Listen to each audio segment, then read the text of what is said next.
Welcome back to Hardball. We're back with the 39th President of the United States, Jimmy Carter. His new book is called Palestine, Peace, Not Apartheid. And President Carter, why did you use the word apartheid in the book's title? Well, let's look at the entire title, if you don't mind. The first word is Palestine, which involves the land that belongs to the Palestinians, not the Israelis.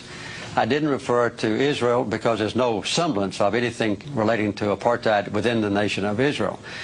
And I also emphasized the word not, that is peace and not apartheid. That's what I hope to accomplish with this book, is some move toward that goal. But there's no doubt that within the occupied territories, Palestinian land, that there is a horrendous example of apartheid.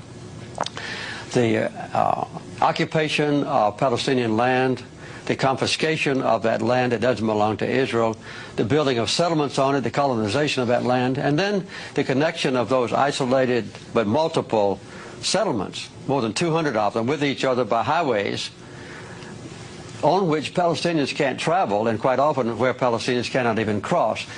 So the persecution of the Palestinians now under the occupied territories is under the occupation forces is one of the worst examples of human rights deprivation that I know.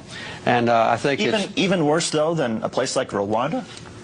Yes, I think, yes. You mean now? Yes. I think the impression now of the Israelis, of the Palestinians by the Israelis, is worse than a situation in Africa like the oppression of Rwandans and the Civil War.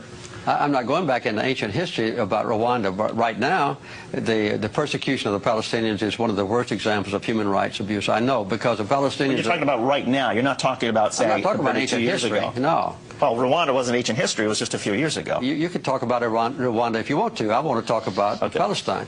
What is being done to the Palestinians now is horrendous in their own territory by the occupying powers, which is Israel. They've taken away all the basic human rights of the Palestinians, as was done in South Africa against the blacks. And I make it very plain in this book that the apartheid is not based on racism, as it was in South Africa, but it's based on the desire of a minority of Israelis to acquire land that belongs to the Palestinians and to retain that land, and then to exclude the Palestinians from their own property and subjugate them so that they can't arouse and demonstrate their disapproval of being robbed of their own property. That's what's happening in the West Bank. And the people in this country, in America, never know about this. They never discuss this. There's no debate about it. There's no criticism of Israel in this country. And in Israel, there is an intense debate about the issues in this book.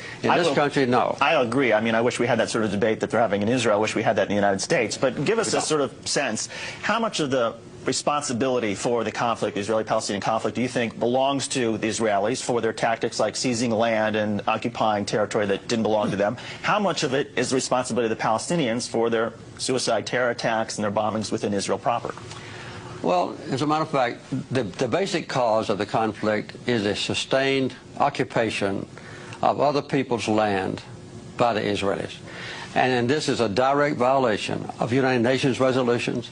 It's a direct violation of the International Quartet's roadmap. It's a direct violation of the commitments that leaders of Israel have made in the past at Camp David when I was president and in Oslo, promising that Israel would withdraw from occupied territories. They have failed to do so.